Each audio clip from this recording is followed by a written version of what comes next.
morning and welcome to the 2020 Town Candidates Forum. My name is Larry Spizzato. I'm the town clerk in Bellingham.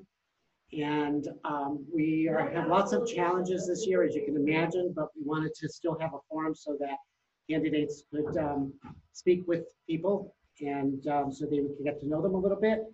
And with all the challenges that we have, we also have several different ways that you can vote, which I will explain towards the end of the forum so that everybody understands that there are opportunities to vote. And at the moment, I'm going to actually read a statement from a candidate for selectman. We're going to go in the order of the ballot. And just to clarify, some people have asked me how the ballot ends up in the order in which it does. The way it works in Massachusetts is that incumbents are placed at the top of the field for their particular position. And we had two incumbents running, so it would be alphabetically, and then the challenger is next. So that's how the order is derived. So the first person on the ballot is Robert Biaggi, and I'm going to read a statement that he supplied for us today because unfortunately his work obligations precluded him from being here today. My name is Bob Biaggi, and I am seeking re-election to the Board of Selectmen. Having served one-year term, I am eager to continue the momentum and experience that I have gained over the first year. I have resided in Bellingham with my wife Pam for an entire marriage years of 26. During this time, we have raised 3 children and have been involved in various efforts within our great town. I was a regular volunteer in school-wide events, often leading behind the scenes. I have been a scout leader and a youth sports coach as well. My efforts, along with others, are responsible for the construction of the Casper Park Playground at Silver Lake and the resurgence of the Bellingham Educational Foundation. My career has been in analytics, with the last 15 years as a remote employee for a major healthcare organization. I believe in the power of analyzing data in order to develop the best solution for complex issues. A critical input to reaching the correct solution is to use as many data points as possible. This is where you, the residents of Bellingham, are most important. I pride myself on my ability to listen and integrate what I hear into the opinions and conclusions that I form. The position requires an open mind and the willingness to alter your opinion based on the facts presented. My promise is that I will continue to listen. We live in a vibrant time for our community. It is important to strike a balance so that we have a sought-after destination for growing families and well-representative senior committee. The 3 biggest challenges we face in no particular order are public safety, schools, and the balance between residential, commercial, industrial development. Here is where I stand. Public safety is job number 1 for municipalities. We must ensure that our departments are properly staffed and have the resources to perform this admirable duty. Education is critical to the success of our town, as we must remember that education starts at home. Raising children with manners and respect is imperative, and equally as important is that they are led into the hands of caring teachers and staff in our public schools. Our teachers need to be put into a position to succeed with proper resources and funding. The municipality's largest source of revenue comes from the form of taxes. We have a dynamic CFO who understands the ins and outs of the system and has been a tremendous asset to our town. I am fortunate enough to learn from her and will listen and understand more daily. Our town is properly zoned and we must take advantage of the growth opportunities that are presented. Let me close by saying that it has been a tremendous privilege holding this seat for the past year. I have learned much and will continue to seize the opportunity to learn more. We have great leadership in place, whether it be our town administrator, our CFO, our heads of various committees and directors of departments, along with my colleagues on the Board of Selectmen. I hope you give me the opportunity to continue on the board and that the next 3 years will be further solidify your confidence in me. Remember, your town is my town. So that was from Bob Biaggi, candidate for selectman. And next we have another incumbent, Martinez, who is seeking re-election as well. Good morning, Larry. Good morning, folks joining us out there on Zoom or on your various cable channels. For those of you that don't know me, my name is Don Martinez, and I'm before you today looking for a re-election for my third term on the Board of Selectmen. I've been in Bellingham for more than 35 years. I'm married to my wife, Deanna, of 37 years, and we've raised 4 wonderful children in Bellingham and through the Bellingham school systems: Kyle, Kristen, Kevin, and Kayla. I'm a former religious education instructor at St. Blaine's Church. I'm employed with Thomson Reuters since 2003. It's a global company. You may be familiar with the company by the Reuters News Service. Daily, we receive updates. So I feel as though I have my fingers on the pulse of what's going on in the world, and especially what's going on in this community. I work with international law firms, and I work with their accounting and finance departments. So I have a very strong background in accounting and finance, and I also, as part of my experience, I also negotiate contracts worth multiple millions of dollars on an annual basis. So I'm a skilled contract negotiator and have a very strong business acumen. And probably the most important thing, and I'm most proud of in this town, is that I've actually coached in 50+ seasons in youth sports throughout this town for my 4 children, being that means baseball, softball, soccer, basketball, etc. So 50 years of having influence over the youth of this town. I'm very, very proud of that. So Larry asked us to do this. He basically said, hey, what is your vision for Bellingham? I break out the vision into 2 areas: the short-term vision and our long-term vision. You know, during these unprecedented times here in Bellingham because of COVID, you know, our number 1 priority for this town right now, short-term, is to level fund our budget. It's challenging because right now we don't know what state aid we're going to receive and what local receipts we're going to receive. So as we prepared the budget earlier in the year, it was before COVID, and we were prepared to level fund the budget. Now, as we look at the numbers today, we're looking at about a $1.7 million shortfall. It's challenging for us here in the town of Bellingham for the folks on the selectmen, the board, the finance committee, and of course our CFO, Mary. This is very difficult. Where are we going to come up with that $1.7 million to safely, securely support our town? We've worked with the school department, and we've decided that we're going to do a 50-50. So we're going to share in that budget cut. So we're going to have to really look at redoing our budget and cutting the budget or reducing the budget by $1.7 million.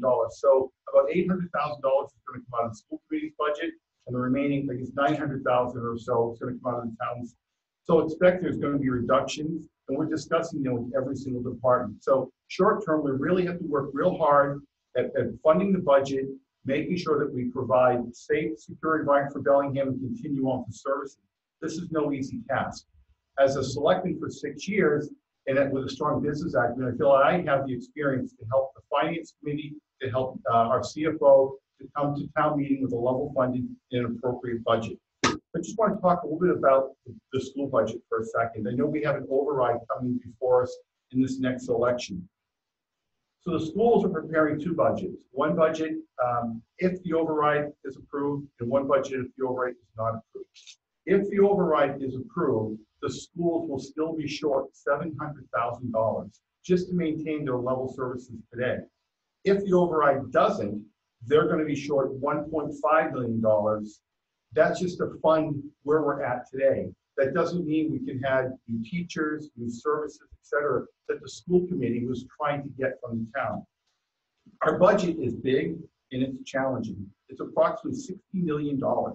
It supports 16,000 residents, 6,500 parcels of land, and 100 miles of road, including fire, police, water, schools, and library, et cetera. So as you can see, it's a challenging task before us.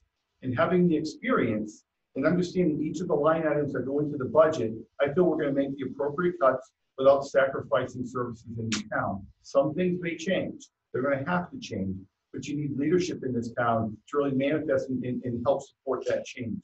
My long-term vision for the town is this. In the last 6 years, the town has done an excellent job of combining residential and commercial development. We need to continue what we started several years ago. We need to create a formal economic development committee so that we can entice the best business partners, commercial partners, and the best residential partners possible for this town. We need to provide new homes for new residents. We need to provide new homes for senior residents. We have a very aging senior community. The other thing we have to do as a town is we must maintain our split tax rate. The split tax rate is designed to put more burden on our commercial partners than our residential partners. That split tax rate makes it possible for us to keep our tax rate low. I don't know if you know this, but of the 16 surrounding local towns, Bellingham has the lowest tax rate by more than 32% of the average tax rate. So where that number comes from is I took the 16 local towns and I worked with Mary, our CFO, took the high number out and the low number out, and then we did an average.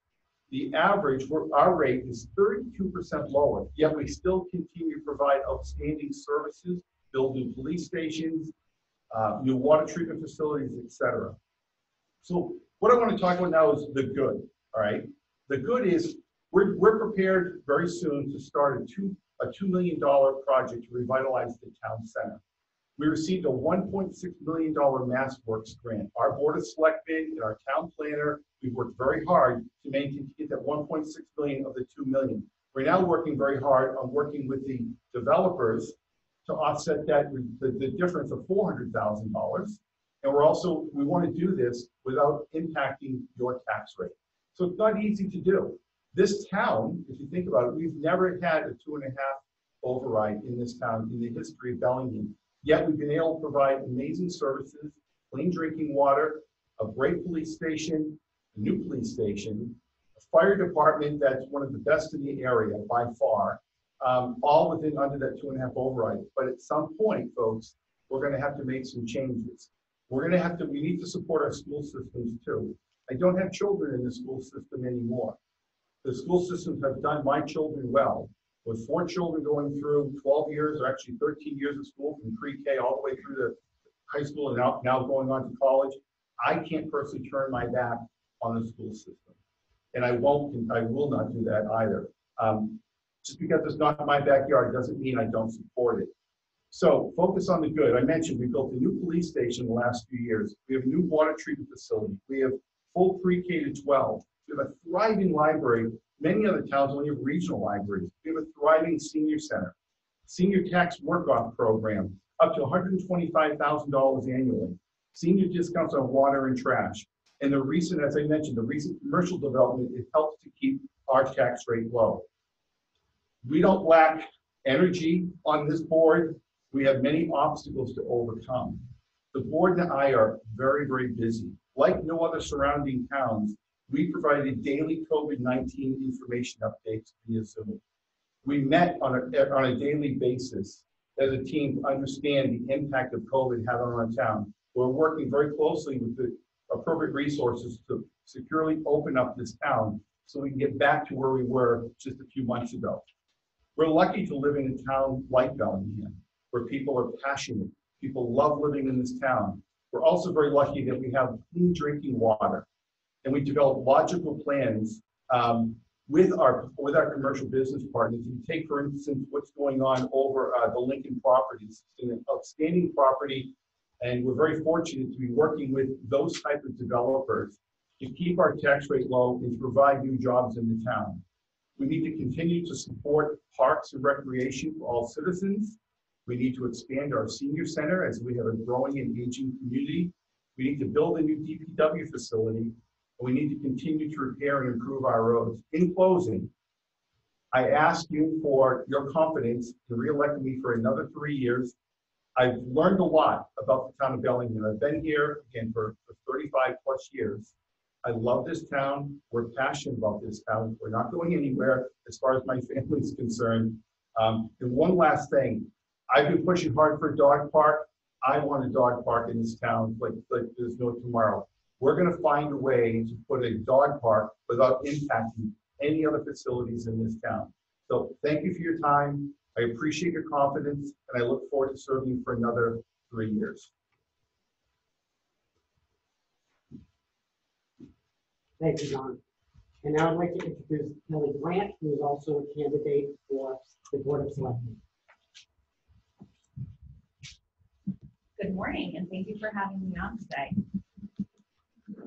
My name is Kelly Grant, as Larry just said, and I'm one of the candidates for one of the 3-year seats that is up for election on the Bellingham Board of Selectmen. A little bit about myself. My husband Frank and I moved here 14 years ago. We have 2 children. They are both currently students at the Bellingham Memorial School, and we really could not be prouder to call this community our home. Some background about myself. After working for 14 years as a certified senior advisor and elder care manager in Boston, I decided to change careers so I could be more local and have more time at home with my family. And I started working as a paraprofessional, working with special ed students in various school districts around the Metro Western Tri-Valley area. Currently, I'm an instructor for an art studio that's locally here in Bellingham, where I'm able to combine my love for creativity, teaching, and outreach with special needs and giving back positively to my community. Over the course of the past 7 years, I've been involved with various organizations and committees. I've been a member of the Town of Bellingham Finance Committee and Capital Improvements Committee for the past 5 years. Through these positions, I've gained an incredible amount of knowledge and information about how the town functions, where our funds come from, how they are spent, and all the struggles that we face to make ends meet. Because no doubt every year there is a struggle to meet the ends meet. In addition to these committees, I've also been a part of the Bellingham Master Plan Implementation Committee for the past 1.5 years, working together with all of the boards, committees, and departments to draft our next 10-year plan and vision for Bellingham. Actions and integrity in my book will always speak louder than your words. My record of service speaks to this. In my 5 years of service here in this town, I've only missed 2 meetings and have never missed any voting. In my 14 years here in this town, I've attended every single town meeting, special or annual. Having young children in the schools has also given me the opportunity to volunteer, specifically being a part of the Bellingham Memorial School PTO as their fundraising coordinator and being a part of the PTO at Stallbrook Elementary School. I've always done my own community outreach. It's one of the things that I actually love best about serving this town. I go out and seek residents who are directly affected by any issue or article that requires my vote for recommendation for or against. I'm committed to the residents of this town. I am a hard worker and I see things through diligently. I do believe that public service is an honor and not something to be taken lightly or for granted.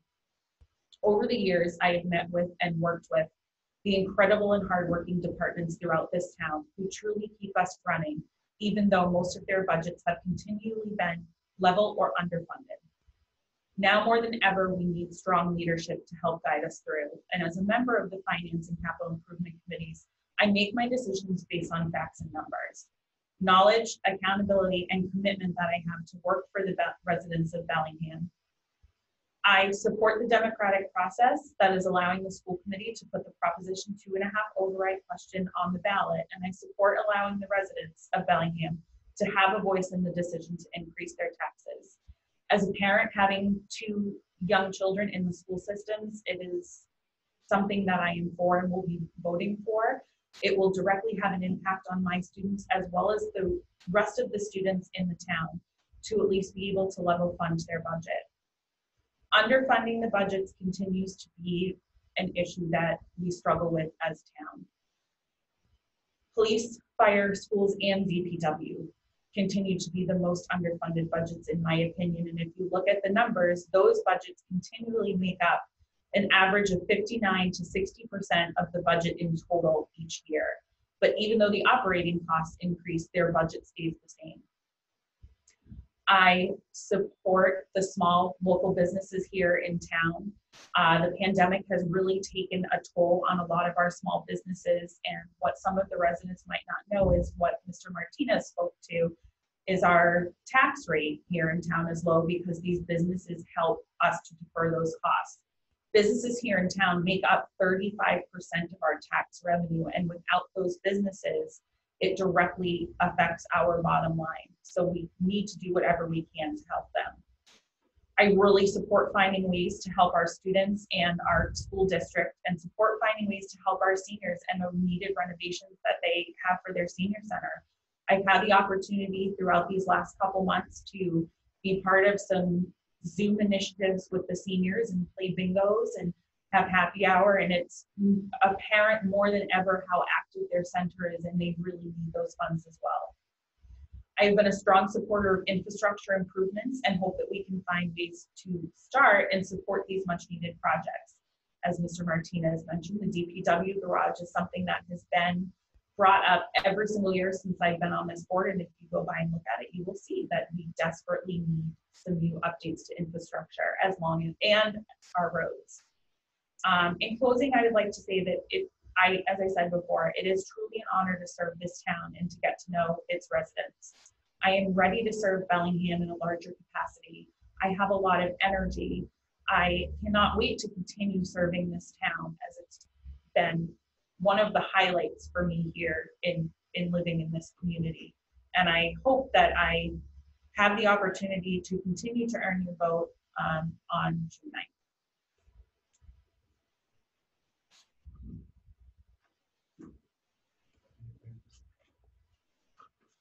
Thank you very much, Kelly. So that concludes the candidates for Board of Selectmen. I'd like to move on to the Housing Authority right now, if we could. Randall Hall is here, and he would like to introduce himself. And this is a different hall. We had another hall there before, and it's on the commission. And this is Randy Hall. So go ahead, please. Hi, good morning. Yes, I'm Randy Hall, as Larry had said. So my wife, Chrissy, and I, are residents here of Bellingham. We're over on Hickson Street. I've got, 5 kids.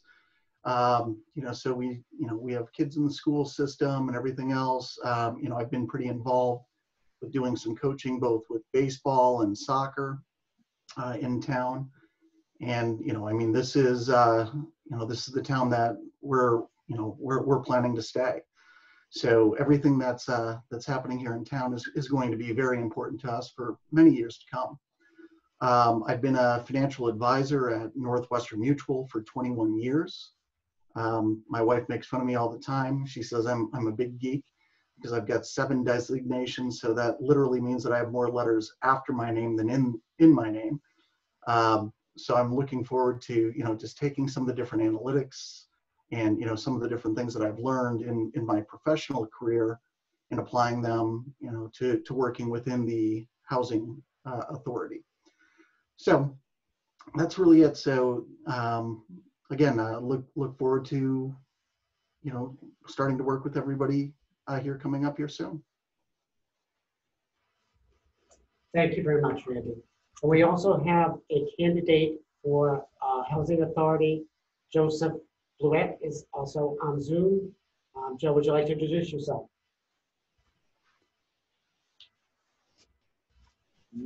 He's muted.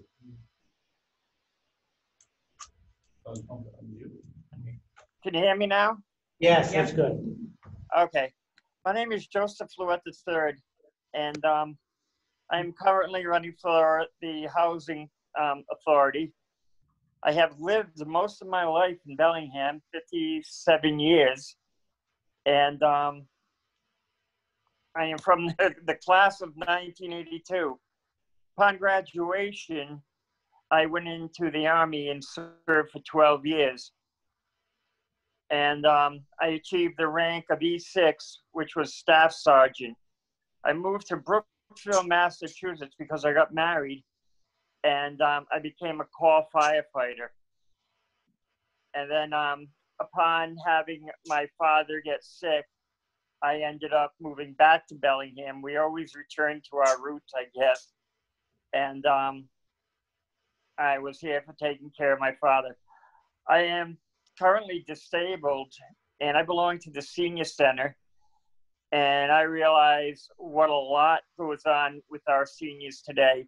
It's kind of like pushed aside a little bit, as that's the way I feel. But what I also, I'm losing my train of thought. But on that note, I look forward to serving the town of Bellingham, serving the Housing Authority, and basically serving our elderly and disabled. Thank you. Thank you, Joe. And now we have a candidate for school committee, Lori Colombo. Both candidates for Housing Authority and Lori as well. They're running unopposed. Good morning, and thank you for having me. My name is Lori Colombo. I'm running for my second term for school committee. A little bit about myself.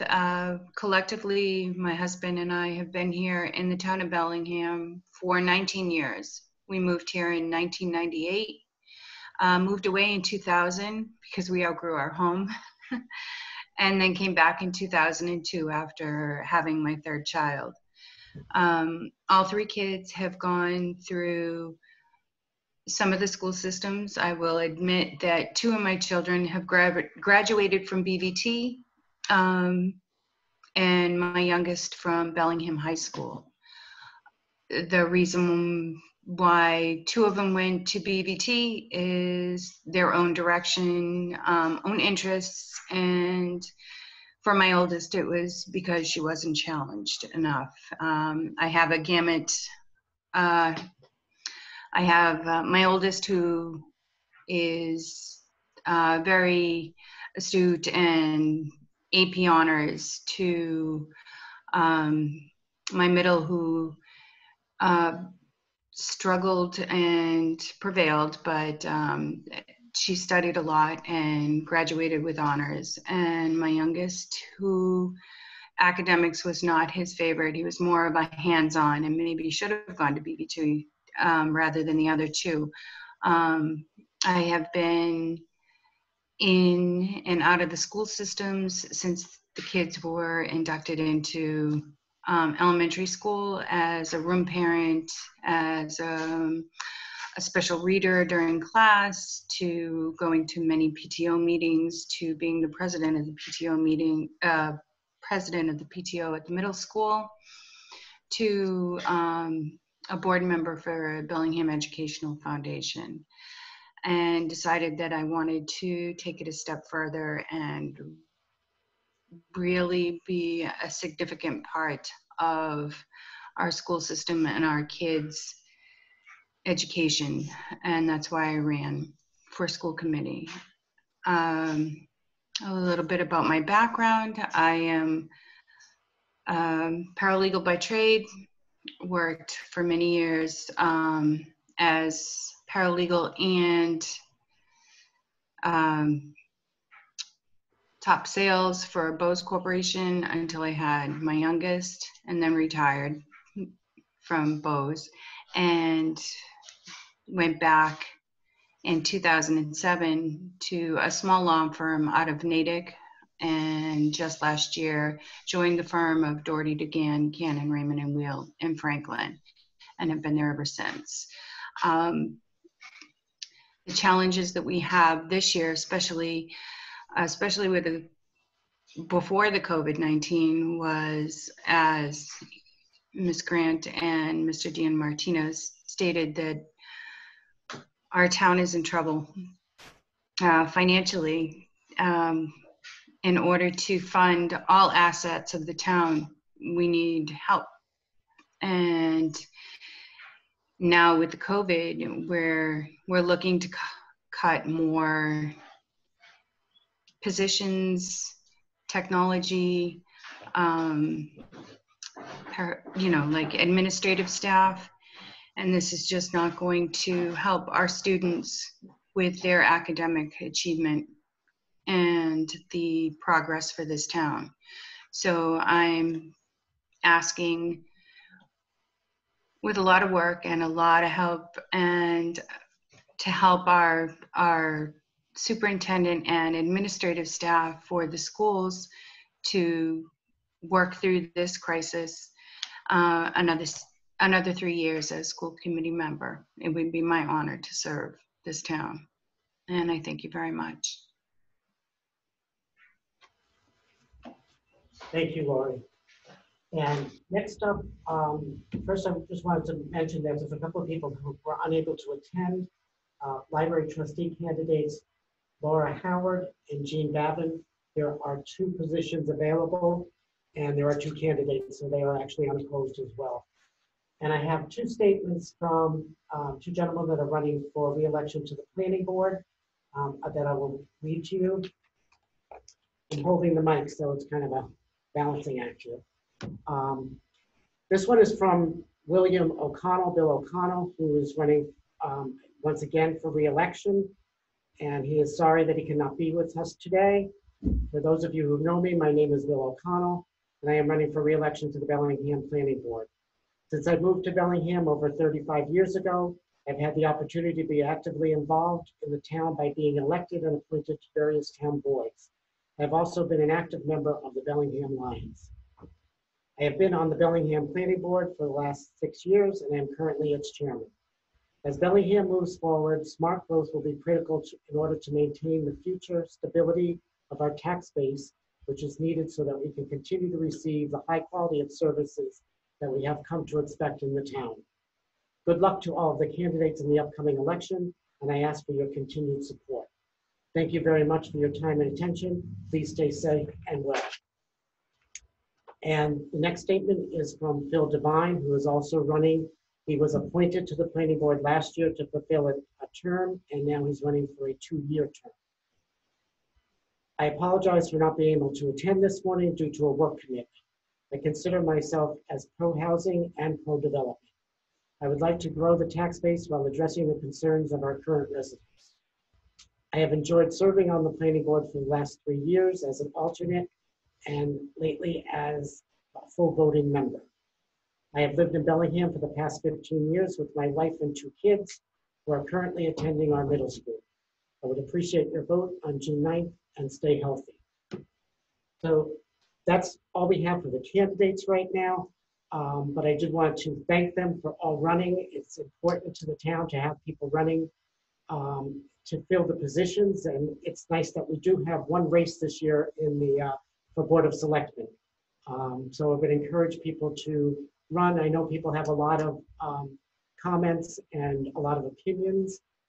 Sometimes you can put those to good work if you get onto a board or run for election so that you can have your ideas actually vetted out and worked on and maybe compromised and get something done.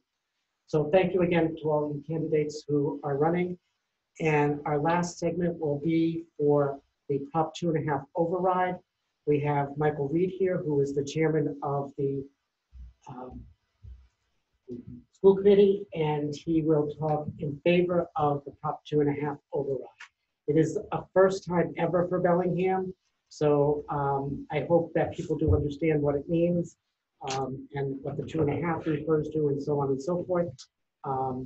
But maybe Mike can help us out a little bit with that. Thank you. Okay, thank you, Larry. Thank you to the town for setting up this great forum to give us an opportunity to speak about important issues and hear from our candidates. And I congratulate all our candidates for their dedication and their willingness to put themselves out there to support our town. So good morning. My name is Mike Reed. My wife and I grew up here in Bellingham. We graduated from Bellingham High School. We bought a house here about 25 years ago and have raised 3 kids here that have all gone through the Bellingham High School and graduated there. As Mr. Martinez said before about his kids, I can say truthfully and honestly, without reservation, the Bellingham school system has done right by my kids as well, and by myself. I've been on the Bellingham School Committee for the last 7 years, and I've had the privilege of serving as the chairman of that committee for the last 5. I'm here today to speak in favor of the Proposition 2.5 override that's on our ballot this year for your consideration. I thought it might be worthwhile to spend a second to say, what is a 2.5 override? Start there. Proposition 2.5 is a state law that prevents towns and municipalities from increasing its yearly tax levy by more than 2.5% over the prior year, regardless of any expense increases or challenges that it occurs during that year. A town can only increase its tax levy above that 2.5% if its voters agree to do so in a ballot question, such as what is going to be presented to you on June 9th. An override is an important tool that's available to communities across the Commonwealth to address years when their expenses and financial obligations outpace the financial growth and tax levy ability of the town. Bellingham, as Mr. Spadotto set out for us before, has never had an override. But understand that from 2001 to 2010, 100 communities across the Commonwealth sought one. And as recently as 2018, 20 communities in the Commonwealth sought an override. This year, the school committee and the Board of Selectmen here in Bellingham voted unanimously to add the 2.5 override question to this year's ballot at our town election on June 9th, and to ask the town to override our tax levy limit by $1.5 million to support our school district. $1.5 million is a lot of money, but I'd like you to consider, as Mr. Martinez pointed out before, the entire town budget is approximately $60 million, of which the school district budget is composes about $30 million. So while it is a lot of money, it's important to keep it in perspective with the scales that we're talking about. To begin with, I would like to point out too that contrary to what many would believe, using an override is not a sign of fiscal irresponsibility or carelessness or mismanagement on behalf of the community, but rather, especially in our case, this is the result of the changing needs of our students and their families and the changing needs and landscape of education. When considering this important issue, I ask you to frame it in a couple of simple ways. First, consider the information I'm going to present for you, and you want to consider, do we need the override? Okay, does the school district need the support? And I'd say to you unreservedly, the answer to that question is yes. There will be significant costs in the school district if we're not able to proceed forward with the override. We had contemplated and planned for the override in advance of the recent pandemic that we all experienced and the uncertainty that is created. And even prior to the pandemic, we were looking at approximately 13 staff reductions within our school district. Now, the hope was with the override, if it was to be successful, was that we would be able to save those positions and keep those professionals in our classrooms supporting our kids, both academically and emotionally. Now with the pandemic and the uncertainty that has created, we look to at least retain some of those positions and to have some opportunity to absorb the additional costs that we fear we will incur when we open up school in September, hopefully, and the new way that we will have to deliver services and deliver education to our students and deliver the support that they need at that time, whether it requires additional hours, additional transportation, modified hours, all those things, and additional supplies that they may need. So clearly now the override is even more important than it was prior to the pandemic, and at that time it was critically important as well. So again, it's a goal with the override to save some positions. Obviously, reductions in staff within our school district mean less professionals in our classrooms to support our kids and having less academic opportunities available to them. Less professionals translates to larger class sizes, which affect the academic experience of both our kids and our faculty. Reduced staff means less support for our kids, both academically and emotionally. And now this is at a time when they need both of those support mechanisms more than ever. As you know, our students and faculty have been out of the classroom for several months as a result of the COVID-19 pandemic. Our leadership, our faculty, and our families have done an amazing job with remote learning. I'm so proud of them, and as members of this community, you should be as well. But we knew going in, and we know now, that remote learning is not and cannot provide the same experience or opportunities as being in classroom. So that when we go back to school eventually, in whatever form that takes, in a physical sense, right? We're still in school now. There will be gaps, and there'll be gaps that will need to be filled. Okay, and they'll need to be filled during a time frame where school is going to look different, and there's going to be additional challenges imposed upon our students and our faculty. These will create additional stress, and again, be taxing upon them. Now is not the time, frankly, to reduce staff levels and to put another obstacle in their way as we overcome these things together. I'd ask you to take that into consideration. Also consider that cuts in staff reduce course offerings that are available to our students, okay? At a time when it is critical to expand them, not reduce them. As I said before, the landscape of education has changed. Our students have more choices available to them in the form of both vocational education and charter schools. Both of those things require contributions from this town.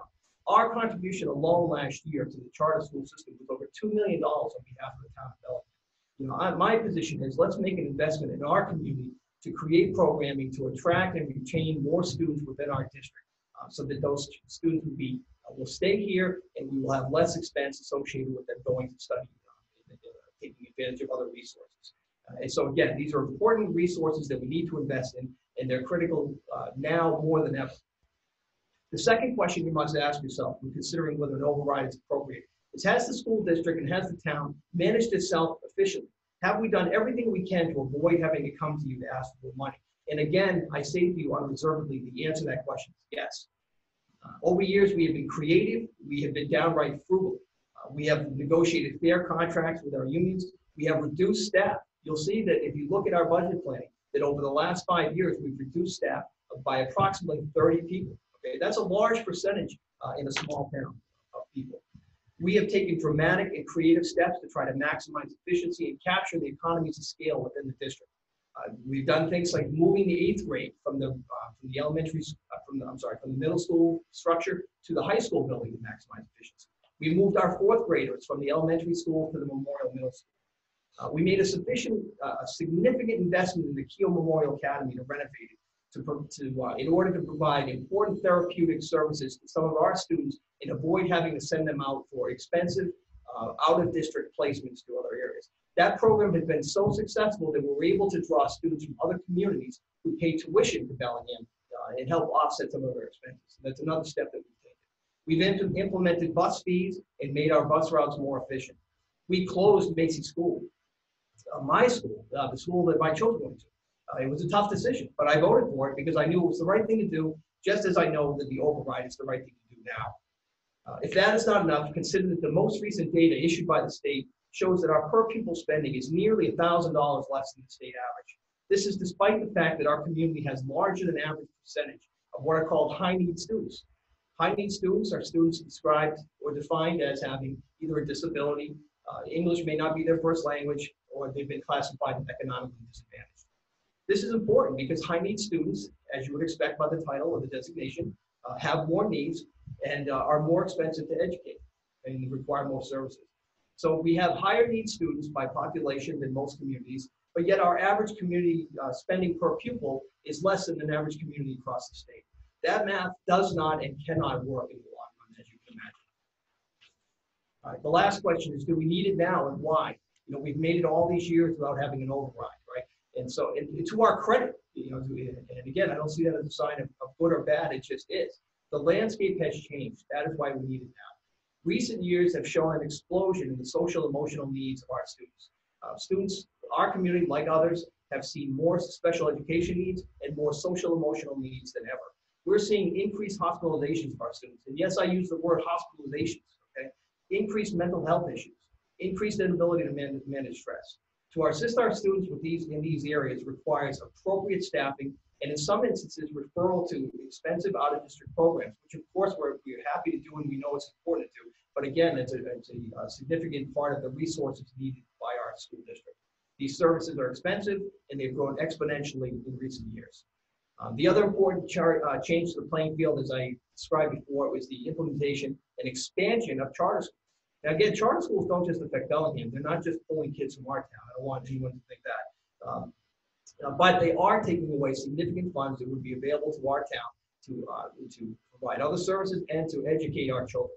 And so it's important that we build a rigorous and diverse programming that kids will be excited and their families will be excited about staying here to take part in and being a part of, so that we can keep them here and not incur that additional expense of them going out. All these changes in the playing field have made it increasingly difficult for us to deliver the services and programming our students deserve. And now add the COVID crisis to it. And as I said, there's so many unknowns at every level of government that it's very difficult for us to perceive and plan for what the fall will entail in actually rolling out in-person services. And so we need to be prepared for that as well. So when you put all those things together, I suggest to you again that the override is needed now more than ever. I've also heard the argument or the discussion of, well, why not wait? Why not get together with the other departments of the town which have need as well? And I recognize that and admire the job that they've done. And so why not do that? And I suggest to you that we can't wait. Wait for what? Wait to reduce additional staff and grow classrooms and reduce staffing and and reduce programming that's offered. That's what the effect of waiting is. There is no down effect to doing this a little bit of a time. If there are other departments, and there are within our town that have needs, there's nothing that prevents them in future years from working with their leadership and working with the selectmen to propose an override to cover those changes that need. There's no additional expense. It doesn't make it more expensive to do it in pieces. We have a need now. The school district has done its homework. We've done everything we can to avoid having to come to this situation, yet here we are. And so it's important that we act now. Is this easy? Of course it's not. Is it asking for a sacrifice by our community? Of course it is. But keep in mind, we're talking about an average increase in property tax for property owners in Bellingham of less than $200 per year. And it is important to remember, as Mr. Martinez explained in his remarks as well, that presently property tax bills paid by homeowners in Bellingham are in the bottom third of those paid in communities across the state. Our costs are not in the bottom third, though. And so you have to keep that in consideration of what we're trying to provide with what we have. I don't want to be insensitive. I know that there are people that are hurting out there who have been dramatically impacted by the COVID crisis, but this action is necessary, timely, and overdue. We are asking for a sacrifice of a couple $100s per year on average, far less money than people spend at Dunkin' Donuts in half that time. Is it a significant amount of money? Yes. Is it life-altering? I would suggest to you that it is not. And for all of those reasons that I've laid out, and I thank you for your time and your attention, I urge you to support our students, their families, and our staff and vote yes for the override. We need it now more than ever. Thank you.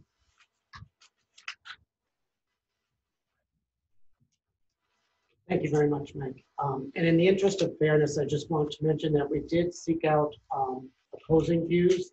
Unfortunately, no one came forward to actually present them here. And I guess they just would prefer to duke it out on Facebook or whatever, but they're out there. Thanks, Mike. Thank you. And just a couple of last things. Today, May 28th is the last day to register to vote before the election. There are forms outside this building at the municipal center. There are forms and envelopes out there. If you need to register to vote, just fill out a form and put it in the drop box, and we will register you and you'll receive confirmation in the mail. Also, at the beginning of the program, there was a sample ballot showing on the screen. This is also posted outside this building if you need to take a look at it and kind of rehearse your vote. And there is a ballot online. If you go to the town clerk's page, it's right on the left-hand column. In the left-hand column, I believe pretty close to the top. And the last thing is, in terms of voting, we have a couple of mail-in options: absentee voting without excuse and early voting, which are essentially the same thing. We just need an application and we will send ballots to you in the mail.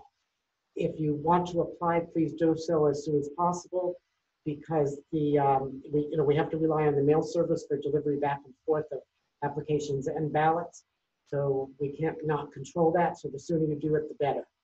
And polling is going to be on June 9th at the high school in the gymnasium from noon until 8 p.m.